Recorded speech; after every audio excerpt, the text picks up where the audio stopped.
High viewers, இன்னைக்கு நம்ம பார்க்க போற டாபிக் பிஹெச்டி. அதை பத்தி தான் நம்ம இன்னைக்கு பார்க்க போறோம். பிஹெச்டினா என்ன, அது எப்படி நம்ம கம்ப்ளீட் பண்ணலாம், எவ்வளவு நாள் கம்ப்ளீட் பண்றதுக்கு ஆகும், அந்த ஃபுல் டீடைல்ஸ் நான் இந்த வீடியோல உங்களுக்கு சொல்ல போறேன். இந்த வீடியோ உங்களுக்கு ரொம்பவே யூஸ்ஃபுல்லா இருக்கும். அதனால ஸ்டார்டிங்ல இருந்து எண்டிங் வரைக்கும் ஃபுல்லாவே இந்த வீடியோவை பாருங்க. பிஹெச்டியோட full form doctor of philosophy அப்படின்னு சொல்லுவாங்க. பிஹெச்டினா வேற ஒன்றும் கிடையாது, டாக்டர் ஆஃப் பிலாசபி. அதை தான் பிஹெச்டி அப்படின்னு சொல்றாங்க. பிஹெச்டியை நம்ம கம்ப்ளீட் பண்ணும்போது நம்மளுடைய நேமுக்கு முன்னாடி டாக்டர் மென்ஷன் பண்ணிக்கலாம். ஃபார் எக்ஸாம்பிள், மெடிக்கல்ல எம்பிபிஎஸ் முடிக்கிறவங்க டாக்டர் முன்னாடி போட்டுக்கிறாங்க. அதே மாதிரி ஆடிட்டிங் சிஏ கம்ப்ளீட் பண்ற பர்சன் நேமுக்கு முன்னாடி சிஏ போட்டுக்கிறாங்க. அதே மாதிரி நம்ம டாக்டரேட் கம்ப்ளீட் பண்றோம், நம்மளுடைய நேமுக்கு முன்னாடி டாக்டர் மென்ஷன் பண்ணிக்கலாம். இங்க பாருங்க, doctor Suresh, doctor Ramesh, doctor Satish, அது மாதிரி மென்ஷன் பண்ணிக்கலாம். பிஹெச்டி அப்படின்னு சொல்லும்போது ஒரு ஃபீல்டுடைய ஹையஸ்ட் குவாலிஃபிகேஷன், ஹையஸ்ட் எஜுகேஷன், அதை தான் பிஹெச்டி அப்படின்னு சொல்றாங்க. இந்த இடத்துல நான் மென்ஷன் பண்ணியிருக்காங்க பாருங்க, the highest academic degree. For example, நீங்க ஏதோ ஒரு ஸ்டூடெண்டா இருக்கணும், சயின்ஸ் ஸ்டூடெண்டா இருக்கட்டும், காமர்ஸ், ஆர்ட்ஸ், ஹியூமானிட்டிஸ், இன்ஜினியரிங், எந்த ஃபீல்டு வேணா இருக்கட்டும், அந்த ஃபீல்டுல ஹையஸ்ட் படிப்பு அப்படின்னு சொல்லும்போது இந்த பிஹெச்டி அப்படின்னு சொல்றாங்க. இந்த பிஹெச்டிக்கும் யூஜி பிஜி கோர்சஸ்க்கும் என்ன டிஃபரன்சியேஷன் இருக்கு அப்படின்னு சொல்லும்போது, ஃபார் எக்ஸாம்பிள், நீங்க BCom, BA, BSc, PG courses, MCom, MA, MSc, அது மாதிரி டிஃப்ரெண்ட் யூஜி பிஜி கோர்ஸ் படிக்கிறீங்க. இந்த டிகிரி படிக்கும் போது நீங்க யாரோ ஒரு பர்சன் எழுதுனதை படிப்பீங்க, அதுதான் யூஜி பிஜி அப்படின்னு சொல்றாங்க. ஆனா பிஹெச்டி ஆர் எம்ஃபில் அப்படின்னு சொல்லும்போது நீங்க ஓனா ரைட் பண்ற மாதிரி இருக்கும். ஃபார் எக்ஸாம்பிள், ஏதோ ஒரு ஃபீல்டை பத்தி ரிசர்ச் பண்ணுவீங்க, அதை அப்படியே எக்ஸ்ட்ராக்ட் பண்ணி நீங்க ரைட் அப் பண்ணுவீங்க. இதுதான் ரெண்டு ஃபீல்டுக்குமே உள்ள டிஃபரன்சியேஷன். யூஜி பிஜி அப்படின்னு சொல்லும்போது மற்றவங்க எழுதுனதை நம்ம படிக்கிற மாதிரி இருக்கும். ஆனா எம்ஃபில் பிஹெச்டி அப்படின்னு சொல்லும்போது நம்ம எழுதுற மாதிரி இருக்கும், ரிசர்ச் பண்ணி நம்ம ரைட் பண்ற மாதிரி இருக்கும். இந்த பிஹெச்டி டிகிரி அதோடைய எலிஜிபிள், டியூரேஷன், எவ்வளவு வருஷம் அதை முடிக்கிறதுக்கு தேவைப்படும், என்னென்ன ஸ்டேஜஸ்லாம் இதுல இருக்கு, என்னென்ன டைப்ஸ் இருக்கு, நெக்ஸ்ட் அதோடைய காஸ்ட் எக்ஸ்பென்சஸ், பிஹெச்டி டே 1ல இருந்து டே லாஸ்ட் அது வரைக்கும் எவ்வளவு காஸ்ட் நம்மளுக்கு ஆகும், நெக்ஸ்ட் இந்த பிஹெச்டி கம்ப்ளீட் பண்ணா என்னென்ன ஜாப் ஆப்பர்ச்சுனிட்டிஸ்லாம் இந்த சொசைட்டில நம்மளுக்கு இருக்கு, அந்த ஃபுல் டீடைல்ஸை நான் இந்த இடத்துல சர்ச் பண்ண போறோம். அதனால இந்த வீடியோ உங்களுக்கு ரொம்பவே யூஸ்ஃபுல்லா இருக்கும். எந்த இடத்துலயும் க்ளோஸ் பண்ணிட்டு போகாதீங்க. First eligible. நம்ம இப்ப பிஹெச்டி ஜாயின் பண்ணணும் அப்படின்னு நினைக்கிறோம், நம்மளுக்கு என்னென்ன எலிஜிபிள் தேவை அப்படின்னு சொல்லும்போது, ஃபார் எக்ஸாம்பிள், எம்ஃபில் நீங்க கம்ப்ளீட் பண்ணிருக்கீங்க. 2020, 2021 அப்போ வரைக்கும் எம்ஃபில் இருந்தது. இப்போ மோஸ்ட் ஆஃப் த காலேஜஸ் அதை க்ளோஸ் பண்ணிட்டாங்க, கவர்மெண்டே க்ளோஸ் பண்ணணும்னு சொல்லிட்டாங்க. இன்கேஸ் நீங்க எம்ஃபில் முடிச்சிருக்கீங்க அப்படின்னு சொல்லும்போது மினிமம் 2 இயர்ஸ்ல நீங்க பிஹெச்டி முடிச்சிடலாம், மேக்ஸிமம் 5 இயர்ஸ்க்குள்ள நீங்க முடிச்சே ஆகணும். இதுவே நீங்க post graduate, MCom, MA, MSc, MTech அது மாதிரி முடிக்கிறீங்க, அப்போ என்னன்னா அந்த 6 செமஸ்டர், இன்ஜினியரிங்னா 8 செமஸ்டர், டோட்டல் குமுலேட்டிவ் பெர்சன்டேஜ் 55% இருக்கணும். அப்படி இருந்தாதான் நீங்க பிஹெச்டிக்கு அட்மிஷன் போடுறதுக்கு எலிஜிபிள். இது மாதிரி கேட்டகரி ஸ்டூடெண்ட் மினிமம் 3 இயர்ஸ்ல கம்ப்ளீட் பண்ணலாம். அதே மாதிரி மேக்ஸிமம் 6 இயர்ஸ்ல அவங்கள கம்ப்ளீட் பண்ணி ஆகணும். இன்கேஸ் இப்போ சென்ட்ரல் கவர்மெண்ட் நியூவா ஒரு பாலிசி கொண்டு வந்திருக்காங்க எஜுகேஷன்ல, அது என்ன அப்படின்னு சொல்லும்போது national education policy. UG course நீங்க பிகாம் முன்னாடி 3 இயர்ஸ்ல படிச்சிருப்பீங்க, இப்போ என்இபி நேஷனல் எஜுகேஷன் பாலிசில நீங்க 4 இயர்ஸ் பேச்சுலர் டிகிரி ஏதோ ஒரு ஸ்ட்ரீம்ல படிக்கிறீங்க அப்படின்னு சொல்லும்போது டைரக்டா பிஹெச்டி அப்ளை பண்ணலாம், பிஜி உங்களுக்கு தேவை கிடையாது. அது மாதிரி கேட்டகரி ஸ்டூடெண்ட் அந்த 4 இயர்ஸ் யூஜி ப்ரோக்ராம் படிக்கிறாங்க, அதாவது பிகாம்ல, பிஎஸ்சில, பிசிஏல படிக்கிறாங்க நேஷனல் எஜுகேஷன் பாலிசில அப்படின்னு சொல்லும்போது அவங்களுடைய ஃபைனல் ஃபுல் செமஸ்டருடைய சிஜிபி 7.5 இருக்கணும். அப்படி இருந்ததுன்னா நீங்க பிஹெச்டி அப்ளை பண்றதுக்கு எலிஜிபிள். இது மாதிரி கேட்டகரி ஸ்டூடெண்ட் மினிமம் 3 இயர்ஸ்ல நீங்க கம்ப்ளீட் பண்ணிக்கலாம், மேக்ஸிமம் 6 இயர்க்குள்ள கம்ப்ளீட் பண்ணியே ஆகணும்.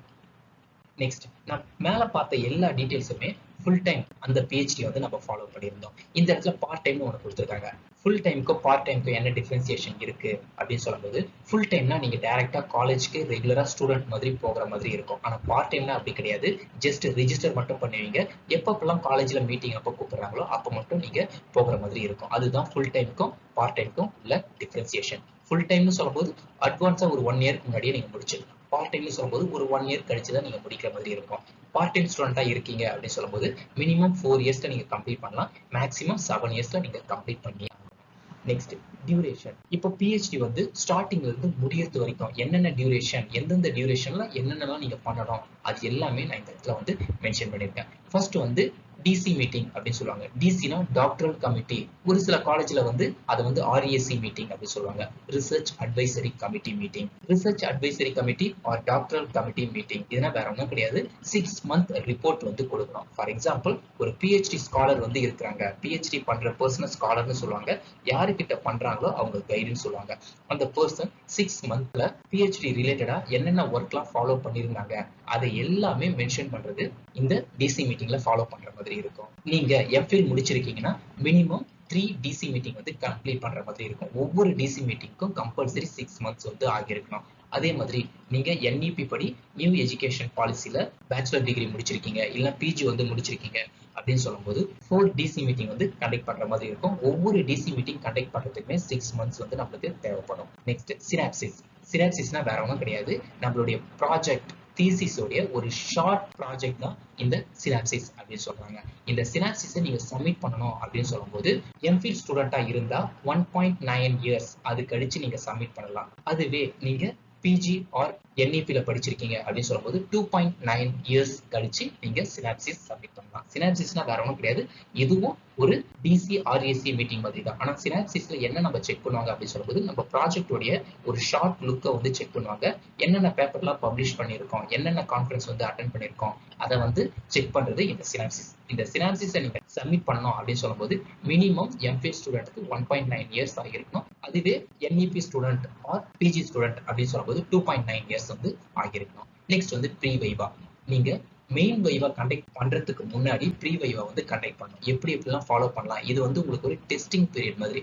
இந்த ப்ரீ வைவா எப்ப நீங்க கண்டக்ட் பண்ணலாம் அப்படின்னு சொல்லும்போது பிஃபோர் 2 years நீங்க இந்த சினாப்சிஸ் 1.9 years இருக்கு அது கழிச்சு நீங்க அடுத்த 1.10 1.11 1.12 அதாவது 2 years அந்த டைம்லயே நீங்க ப்ரீ வைவா வந்து கண்டக்ட் பண்ணலாம். யாருன்னா எம்ஃபில் ஸ்டூடெண்ட். இதுவே பிஜி ஆர் என்இபி ஸ்டூடெண்ட் அப்படின்னு சொல்லும்போது 2.9 yearsல இருந்து 3 years அந்த ரேஞ்சுக்குள்ள நீங்க ப்ரீ வைவா கண்டக்ட் பண்ணலாம். ப்ரீ வைவான்னு சொல்லும்போது மெயின் வைவால எப்படி ப்ரெசென்ட் பண்ண போறீங்களோ அதோடைய சாம்பிள் இப்படி இப்படிலாம் எக்ஸாம்பிள நீங்க பண்ணணும் அப்படின்ட்டு டெஸ்டிங் பீரியட் டெஸ்டிங் மீட்டிங் அப்படின்னு நம்ம சொல்லலாம். அடுத்தது ஃபைனல் வைவா. இப்போ ப்ரீ வைவா நம்ம முடிச்சிட்டோம். நெக்ஸ்ட் வந்து ஃபைனல் வைவா எப்போ நீங்க ப்ரிப்பேர் ஆகலாம் அப்படின்னு சொல்லும்போது மினிமம் 2.5 years கழிச்சு நம்மளுக்கு ஃபைனல் வைவா கண்டக்ட் பண்ணிக்கலாம். ஃபார் எக்ஸாம்பிள் எம்ஃபில் ஸ்டூடெண்ட் அப்படின்னு சொல்லும்போது 2.5 yearsல உங்களுக்கு ஃபைனல் வைவாவே வச்சிடலாம். அதே மாதிரி பிஜி ஸ்டூடெண்ட் இல்லைனா என்இபி ஸ்டூடெண்ட் அவங்க 3 yearsல வந்து ஃபைனல் வைவா நீங்க வச்சிடலாம். இது எல்லாம் சேர்த்து உங்களுக்கு எவ்வளவு வருஷம் ஆகும் அப்படின்னு சொல்லும்போது டோட்டலா எம்ஃபில் ஸ்டூடெண்ட்டுக்கு 2.5 years ஆகும். இதுவே பிஜி ஆர் என்இபி ஸ்டூடெண்ட்க்கு 3.5 years வந்து ஆகும். Next stages. இப்போ ஸ்டார்டிங் டு எண்டிங் வரைக்கும் பிஹெச்டினா என்ன, எதெல்லாம் நம்ம கடந்து போகணும், அது எல்லாமே இந்த இடத்துல நான் சொல்லியிருக்கேன். இப்போ ஃபார் எக்ஸாம்பிள் நீங்க private college, government aided college அது வந்து ஜாயின் பண்ண போறீங்க. ஃபர்ஸ்ட் என்னன்னா ஒன்னு யூஜிசி நெட் கிளியர் பண்ணிருக்கணும், இல்லைன்னா சிஎஸ்ஐஆர் நெட் அதை வந்து கிளியர் பண்ணிருக்கணும். இல்லைன்னா ஒரு சில பிரைவேட் காலேஜ் வந்து என்ட்ரன்ஸ் எக்ஸாம் வச்சு ஸ்டூடெண்ட் வந்து செலக்ட் பண்ணிக்கிறாங்க. இது வந்து ஃபர்ஸ்ட் ஸ்டெப். நெக்ஸ்ட் ஸ்டெப் வந்து எம்ஃபில் ஸ்டூடெண்ட் வந்து 3 டிசி மீட்டிங் கண்டக்ட் பண்ணணும். அதாவது 6 months ஒன்ஸ் வந்து ஒரு டிசி மீட்டிங் கண்டக்ட் பண்ணணும். அதே மாதிரி பிஜி ஸ்டூடெண்டா இருந்தா 4 டிசி மீட்டிங் வந்து கண்டக்ட் பண்ணணும். இதுவே எம்ஃபில் ஸ்டூடெண்ட்க்கு ஒரு 1.5 வருஷம் ஆகிடும். பிஜி ஸ்டூடெண்ட்க்கு 2 வருஷம் ஆகிடும். Next course work. கோர்ஸ் ஒர்க்னா வேற ஒன்றும் கிடையாது. சப்ஜெக்ட் வந்து இருக்கும். அதாவது ஃபர்ஸ்ட் ஆர்ஏசி மீட்டிங் கண்டக்ட் பண்ணிட்ட பிறகு நீங்க 4 சப்ஜெக்ட் வந்து எழுதணும். 4 சப்ஜெக்ட் வந்து எல்லா கேட்டகரி ஸ்டூடெண்ட்டும் 4 சப்ஜெக்ட் எழுதணும்னு அவசியம் கிடையாது. ஃபார் எக்ஸாம்பிள் எம்ஃபில்ல பண்ண ப்ராஜெக்டை நீங்க சேமா பிஹெச்டிலையும் பண்றீங்க அப்படின்னு சொல்லும்போது 4 சப்ஜெக்ட் நீங்க எழுத வேண்டிய அவசியம் கிடையாது. ஒரு சப்ஜெக்ட் எழுதினா போதும். அதுவே எம்ஃபில் வந்து படிக்காத ஸ்டூடெண்ட் 4 சப்ஜெக்ட்டுமே நீங்க எழுதுற மாதிரி இருக்கும். இதுல என்னென்ன சப்ஜெக்ட்லாம் வருது அப்படின்ட்டு அப்கமிங் ஸ்லைட்ல நம்ம பார்க்கலாம். நெக்ஸ்ட் வந்து சினாப்சிஸ். சினாப்சிஸ் ஆல்ரெடி சொல்லிட்டேன். 1.9 years 2.9 years அது கழிச்சு நம்ம ப்ராஜெக்டோட சாம்பிள் வியூ வந்து நம்ம கொடுக்கணும். அது பேர் தான் சினாப்சிஸ் அப்படின்னு சொல்றாங்க. நெக்ஸ்ட் வந்து இந்த சினாப்சிஸ் கழிச்சு என்னென்னலாம் செக் பண்ணுவாங்க அப்படின்னு சொல்லும்போது நம்ம ப்ராஜெக்ட் வந்து ஒரிஜினாலிட்டியா தான் இருக்கா இல்லையா அப்படின்ட்டு செக் பண்ணுவாங்க. அது 2 கேட்டகரியில செக் பண்ணுவாங்க. ஒன்னு வந்து பிளாகரிசம், இன்னொன்னு வந்து கிராமர்லி அப்படின்னு சொல்லுவாங்க. பிளாகரிசம்ல நம்ம எதனா ஒரு ஆல்ரெடி யாருன்னா பண்ண ரிசர்ச்ல இருந்து காப்பி பண்ணி பேஸ்ட் பண்ணிருக்கோமா அந்த டீடைல்ஸ் எல்லாமே இருந்தா பிளாகரிசம்ல நம்ம மாட்டிப்போம். அதனால ஒரிஜினாலிட்டியை செக் பண்றதுக்காக இந்த பிளாகரிசம் வந்து யூஸ் ஆகுது.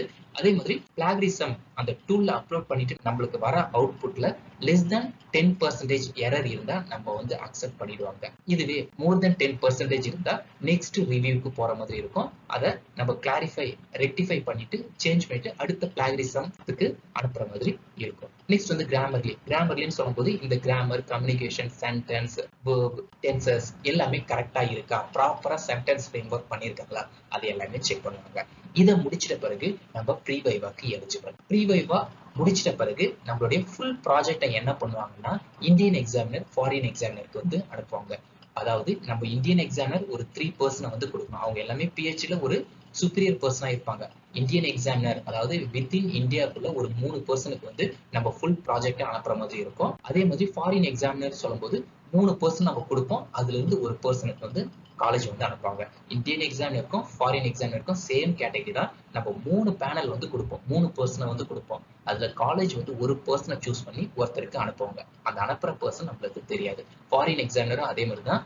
இந்தியாவை தவிர வேற ஏதாவது கண்ட்ரில இருக்கிற 3 பர்சனுடைய பேனல் நேம் வந்து நம்ம கொடுப்போம். அதுல ஏதோ ஒரு பர்சனை பிக் பண்ணி காலேஜ் வந்து அனுப்புவாங்க. இந்த டீடைல்ஸ் நம்மளுக்கு தெரியாது.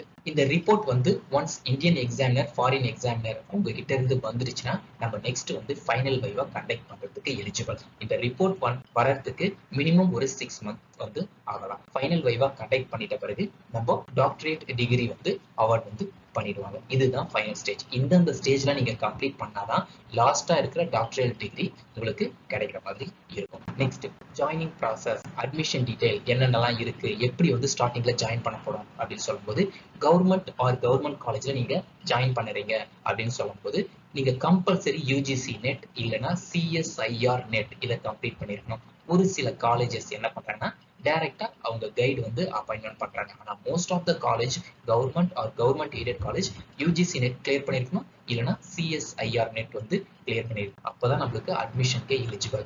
இன்கேஸ் நீங்க பிரைவேட் காலேஜ்ல அப்ளிகேஷன் போட போறீங்க, பிரைவேட் ஆர் டீம்டு யூனிவர்சிட்டியில அப்ளிகேஷன் போட போறீங்க அப்படின்னு சொல்லும்போது அவங்களும் யூஜிசி நெட் இல்லைன்னா சிஎஸ்ஐஆர் நெட் கேட்கறாங்க.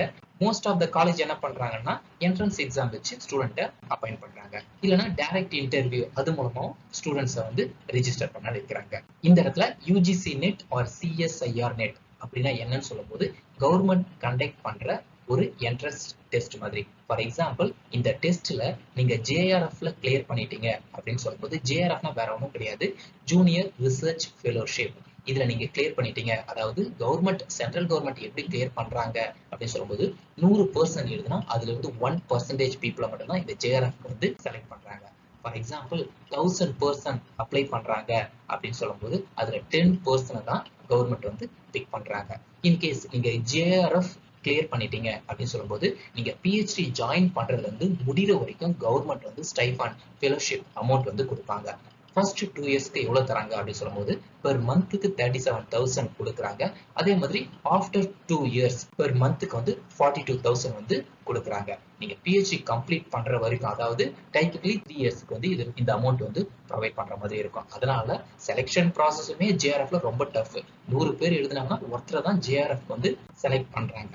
அப்படி நீங்க செலக்ட் ஆகும்போது கவர்மெண்ட் எய்டட் காலேஜ்ல ஈஸியாவே நீங்க ஜாயின் பண்ணிக்கலாம் வித் இந்த ஸ்டைஃபண்ட் அமௌண்ட்டோட.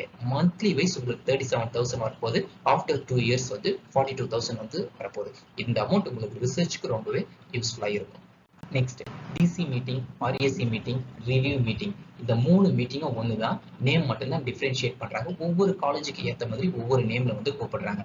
டிசி மீட்டிங்னா டாக்டர் கமிட்டி மீட்டிங், ஆர்ஏசி மீட்டிங்னா review advisory committee meeting, next வந்து ரிவ்யூ மீட்டிங். இது எப்படி இருக்கும் அப்படின்னு சொல்லும்போது இந்த ரிவ்யூ மீட்டிங் அப்போ நம்ம வந்து நம்மளுடைய 6 மந்த்துக்கான ப்ராக்ரஸ் ரிப்போர்ட்டை பிபிடில ப்ரிப்பேர் பண்ணிட்டு ஸ்லைட்ல ஷோ பண்ற மாதிரி இருக்கும். அந்த ரூம்ல யார் இருப்பாங்க அப்படின்னு சொல்லும்போது ஸ்காலர் நம்ம இருக்க போறோம், கைடு வந்து இருப்பாங்க, இன்டர்னல் கைடுன்னு சொல்லும்போது ஒரு சில காலேஜஸ்ல அவங்க ஹெச்ஓடியை இன்டர்னல் கைடா அப்பாயின்மெண்ட் பண்றாங்க.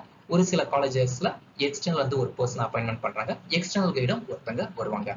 அதாவது ஸ்காலர் இருப்பாங்க, கைடு இருப்பாங்க, internal guide, external guide 4 members வந்து இந்த ரிவ்யூ மீட்டிங்ல இருப்பாங்க. நம்ம இந்த ரிவ்யூ மீட்டிங்ல என்ன பண்ண போறோம் அப்படின்னு சொல்லும்போது 6 மந்த்ஸ்ல இந்த பிஹெச்டிக்காக நான் என்னென்ன ஒர்க்லாம் பண்ணேன் அப்படின்ட்டு அவங்க 3 பேருக்கு நம்ம ஷோ பண்ணி காமிக்கிற மாதிரி இருக்கும். அவங்க எதனா ஒரு சஜஷன் எதனா இருந்தா அவங்க நம்மளுக்கு பாயிண்ட் அவுட் பண்ணி காமிப்பாங்க. நெக்ஸ்ட் அதை ரெக்டிஃபை பண்ணிக்கலாம். இது ஆல்ரெடி நம்மளுக்கு தெரிஞ்சுதான். இதோட டியூரேஷன் வந்து 6 மந்த் ஒன்ஸ் வந்து கண்டக்ட் பண்ற மாதிரி இருக்கும். வித் எம்ஃபில் ஸ்டூடெண்ட், எம்ஃபில் முடிச்ச ஸ்டூடெண்ட் 3 RAC மீட்டிங் கண்டக்ட் பண்ணா போதும். அதே மாதிரி எம்ஃபில் இல்லாத ஸ்டூடெண்ட் மினிமம் 4 RAC மீட்டிங் வந்து கண்டக்ட் பண்ற மாதிரி இருக்கும். இந்த இடத்துல மென்ஷன் பண்ணியிருக்கேன் பாருங்க. சூப்பர்வைசரை நம்ம கைடுன்னு சொல்லுவோம். அதே மாதிரி இன்டர்னல் கைடு HOD வந்து அப்பாயின்மெண்ட் பண்ணுவாங்க. எக்ஸ்டர்னல் கைடுன்னு சொல்லும்போது வெளி காலேஜ்ல இருந்து ஒரு பர்சன் வந்து அப்பாயின்மெண்ட் பண்ணுவாங்க. இந்த சிச்சுவேஷன் எல்லாமே RAC மீட்டிங் வந்து. நெக்ஸ்ட் வந்து கோர்ஸ் ஒர்க். கோர்ஸ் ஒர்க்னா வேற ஒன்றும் கிடையாது. இது ஒரு எக்ஸாமினேஷன். இது ஃபர்ஸ்ட் RAC மீட்டிங் கம்ப்ளீட் பண்ணிட்ட பிறகு ஒவ்வொரு காலேஜும் கோர்ஸ் ஒர்க் எக்ஸாமினேஷன் வந்து வைக்கிறாங்க.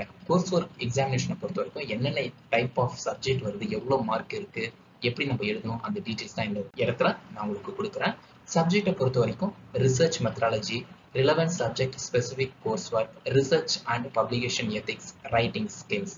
இப்போ நீங்க பிஜி முடிச்சுட்டு டைரக்டா ஜாயின் பண்றீங்க, இல்லைன்னா NEP படி டைரக்டா PhD வந்து ஜாயின் பண்றீங்க அப்படின்னு சொல்லும்போது இந்த 4 சப்ஜெக்ட்ஸும் நீங்க கம்பல்சரி எழுதியாகணும். ஆனா இன்கேஸ் நீங்க MPhil வந்து முடிச்சிருக்கீங்க, MPhilல படிச்ச டாபிக் ரிலேட்டடா ரிசர்ச் கிரியேட் பண்ண ரிலேட்டடா இந்த இடத்துல நீங்க ரிசர்ச் ஃபாலோ பண்ண போறீங்க அப்படின்னு சொல்லும்போது research methodology, specific course work, writing skill, இந்த 3 சப்ஜெக்டும் உங்களுக்கு கிடையாது.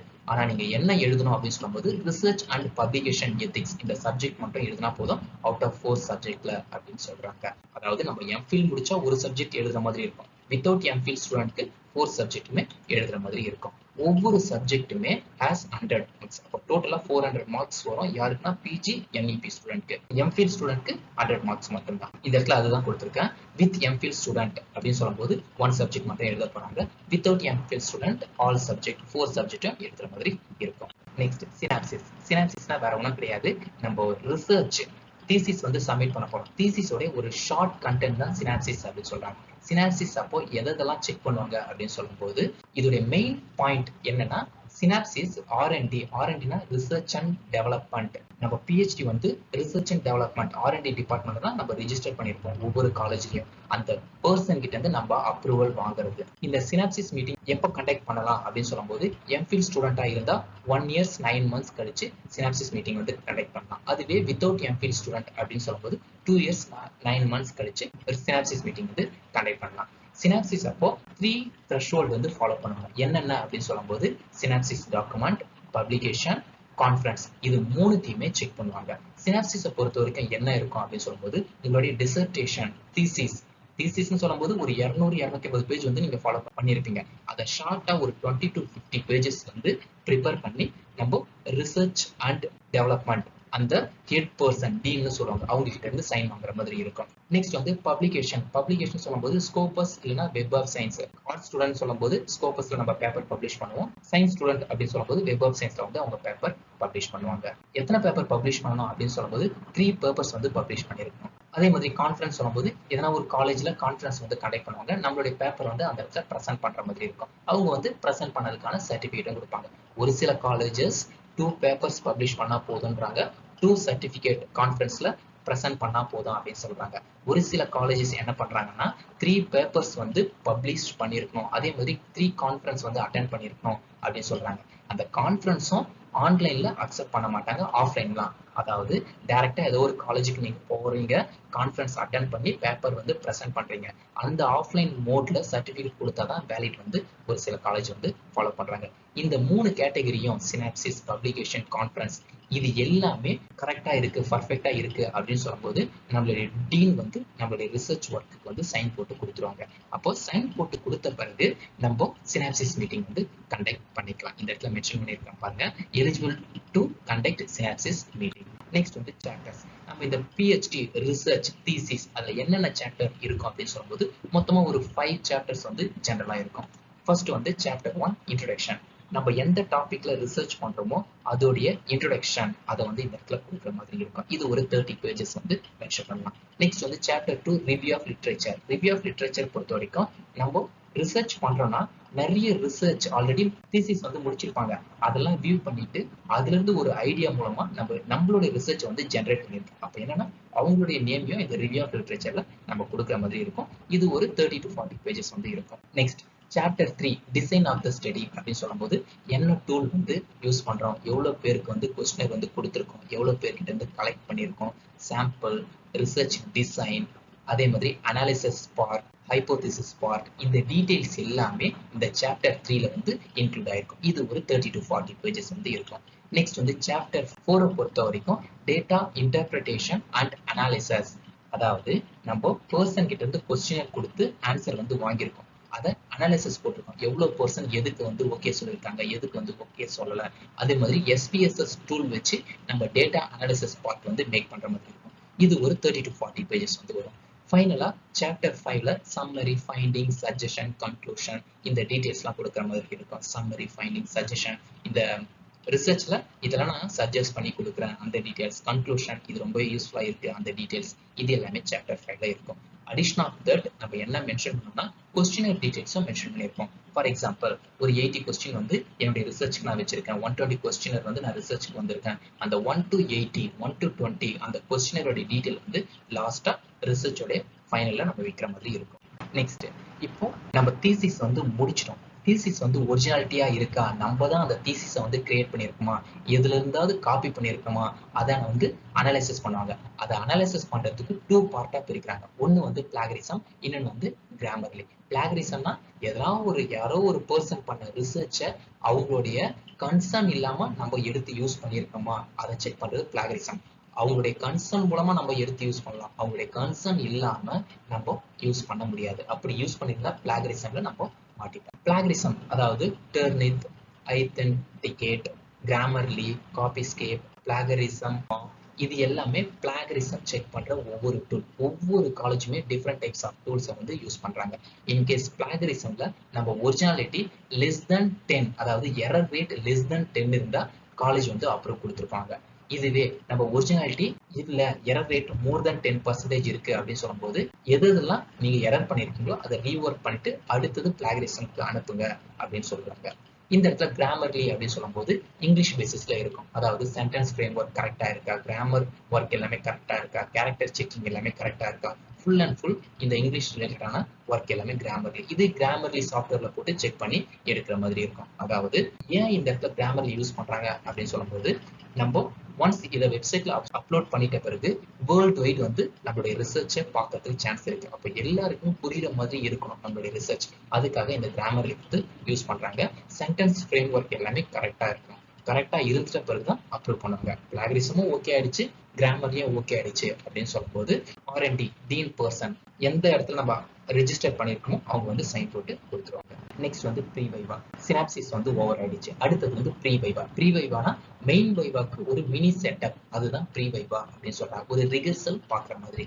இந்த ப்ரீ வைவாவை பொறுத்த வரைக்கும் நம்ம மெயின் வைவால என்னென்னலாம் ஃபாலோ பண்ண போறோம் அந்த பிரசன்டேஷனை இந்த இடத்துல கொடுக்குற மாதிரி இருக்கும். இந்த ப்ரீ வைவால யாரெல்லாம் அட்டென்ட் பண்ணுவாங்க அப்படின்னு சொல்லும்போது நம்மளுடைய சூப்பர்வைசர் வந்து இருப்பாங்க, இன்டர்னல் கைடு HOD வந்து இருப்பாங்க, எக்ஸ்டர்னல் கைடு வெளியிலிருந்து வர ஒரு பர்சன் இருப்பாங்க. இந்த 3 பர்சனும் RAC மீட்டிங்ல இருப்பாங்க. அடிஷன் ஆஃப் தட் யார் இன்க்ளூட் ஆக போறாங்க ப்ரீ வைவால அப்படின்னு சொல்லும்போது ஆடியன்ஸ் ஒரு 50 ஸ்டூடெண்ட்ஸ் வந்து ஆடியன்ஸ் வந்து கம்பல்சரி இருக்கும். அதாவது சினாப்சிஸ்க்கு மீட்டிங் வந்து கண்டக்ட் பண்ணுவாங்க. சினாப்சிஸ் கண்டக்ட் பண்ணி முடிச்சிட்ட பிறகு இந்த ப்ரீ வைவா கண்டக்ட் பண்ற மாதிரி இருக்கும். ஆடியன்ஸ் ஒரு 50% வந்து இதுல இருக்கிற மாதிரி இருக்கும். நெக்ஸ்ட் வந்து தீசிஸ் எவாலுவேஷன். இப்போ ப்ரீ வைவா கண்டக்ட் பண்ணிட்டோம். இப்போ தீசிஸ் வந்து ப்ரீவியஸா நம்ம டூல் வச்சு எவாலுவேட் பண்ணுவோம். இந்த இடத்துல மேனுவலா ஒரு பர்சன் கிட்ட கொடுத்து நம்மளுடைய தீசிஸை எவாலுவேட் பண்ணுவாங்க. அது எப்படி அப்படின்னு சொல்லும்போது ஃபர்ஸ்ட் செகண்ட் நம்மளுடைய தீசிஸ் இந்தியன் எக்ஸாமினர் கிட்டயும் போக போகுது, ஃபாரின் எக்ஸாமினர் கிட்டயும் போக போகுது. நம்மளுடைய ஃபுல் தீசிஸை என்ன பண்ணுவாங்கன்னா நம்ம ஆல்ரெடி பேனல் வந்து கொடுத்துருப்போம். இந்தியால ஒரு 3% கிட்ட பேனல் லிஸ்ட்டுக்கு அனுப்பிச்சிருப்போம். இந்த 3% வந்து ஒரு பர்சனை காலேஜ் பிக் பண்ணி நம்மளுடைய தீசிஸ் ஒர்க்கை அவங்களுக்கு செக் பண்ணுவாங்க. அதே மாதிரி ஃபாரின் எக்ஸாமினர் அதே ஒரு 3% வந்து நம்ம சினாப்சிஸ் அப்பவே நம்ம பேனல் வந்து கொடுத்துருப்போம். அதுல 3% இருந்து 1% வந்து காலேஜை சூஸ் பண்ணி நம்மளுடைய ரிசர்ச் ஒர்க் அதை அவங்க கிட்ட ஃபாரின் எக்ஸாமினருக்கு அனுப்புவாங்க. இந்த இந்தியன் எக்ஸாமினர், ஃபாரின் எக்ஸாமினர் அந்த 3% நம்ம எப்படி சூஸ் பண்ணணும் அப்படின்னு சொல்லும்போது, இந்தியன் எக்ஸாமினர் அப்படின்னு சொல்லும்போது அவங்களுடைய H இண்டெக்ஸ் above 5 இருக்கும். H இண்டெக்ஸ்னா வேற ஒன்றும் கிடையாது. கூகுள் ஸ்காலர்ல போயிட்டு அவங்களுடைய நேமை கிளிக் பண்ணாலே H இண்டெக்ஸ் வந்து காமிக்கும். அதாவது அவங்களுடைய பப்ளிகேஷன் ஒர்க்கை எவ்வளவு பேர் பார்த்திருக்காங்க அதை ஆவரேஜ் பண்ணி இந்த H இண்டெக்ஸ் கொடுக்குறாங்க. மோர் தென் 5 இருந்தா நம்ம எலிஜிபிள். ஒரு சில காலேஜ் மோர் தென் 3 வச்சிருக்காங்க, ஒரு சில காலேஜ் மோர் தென் 5 வைக்கிறாங்க. H இண்டெக்ஸ் கம்பல்சரி நம்ம பேனல் லிஸ்ட் கொடுக்கறதுக்கு. இதுவே ஃபாரின் எக்ஸாமினர் சொல்லும்போது அவங்களும் 3% நம்ம லிஸ்ட் கொடுக்கணும். ஆனா காலேஜ் 3% அனுப்ப போறதில்ல, 3ல இருந்து 1% தான் நம்ம காலேஜ் வந்து நம்மளுடைய ரிசர்ச்சை அனுப்ப போறாங்க. H இண்டெக்ஸ் இவங்களுக்கும் 5 ஆர் மோர் தென் 5 வந்து இருக்கணும். இந்த கூகுள் ஸ்காலர்ல அவங்களுடைய H இண்டெக்ஸ் இந்த இடத்துல நீங்க பார்த்தாலே தெரியும், சைட்டேஷன் H இண்டெக்ஸ் சின்ஸ் 2020ல இருந்து அப்படின்னு இந்த இடத்துல கொடுத்துருக்காங்க. அதுக்கு முன்னாடி இப்போ வரைக்கும் 18 வந்து இந்த இடத்துல இருக்கு பாருங்க. இந்த 18 கேட்டகரி இதுல 5 ஆர் மோர் தென் 5 இருந்தாலே அவங்களுடைய ரெஸ்யூம் வந்து நம்ம காலேஜுக்கு கொடுக்கலாம். இந்த பர்சன்ட்லாம் நீங்க எங்களுடைய ரிசர்ச்சை அனுப்பலாம் அப்படின்ட்டு 3% ரெஸ்யூமை வந்து கொடுப்போம். காலேஜ் வந்து 1% தான் அனுப்புவாங்க. இந்தியன் எக்ஸாமினர் ஒருத்தருக்கு அனுப்புவாங்க, ஃபாரின் எக்ஸாமினர் ஒருத்தருக்கு அனுப்புவாங்க. இப்போ அனுப்பிச்ச தீசிஸ் வந்து திரும்பவும் நம்ம காலேஜுக்கு எப்போ வரும், த்ரூ மெயில் இல்லைன்னா கொரியர் மூலமா எப்போ வரும் அப்படின்னு சொல்லும்போது மினிமம் 6 monthsல இருந்து 1 yearsக்குள்ள நம்மளுக்கு வந்துடும். அதாவது அவங்க அனாலிசிஸ் பண்ணுவாங்க, பண்ணிட்டு இந்த கரெக்ஷன்லாம் இருக்கு, இதெல்லாம் நீங்க சேஞ்ச் பண்ணிக்கலாம் அப்படின்ட்டு ஒரு எக்ஸ்பிளனேஷன் வந்து கொடுத்து நம்மளுக்கு சென்ட் பண்ணியிருப்பாங்க. இதுக்கு 6 months to 1 year வந்து தேவைப்படும். இதே கான்செப்ட் தான் ஃபாரின் எக்ஸாமினர், அவங்களும் சென்ட் பண்றதுக்கு 6 months to 1 year வந்து ஆகும். அது வந்துட்ட பிறகு R&D டிபார்ட்மெண்ட் நம்மளுக்கு சொல்லுவாங்க. அந்த இடத்துல மென்ஷன் பண்ணியிருப்பாங்க இந்தியன் எக்ஸாமினர், ஃபாரின் எக்ஸாமினர் இந்த தீசிஸ் வந்து thesis is highly commendable, thesis is commendable, rejected or through revision required.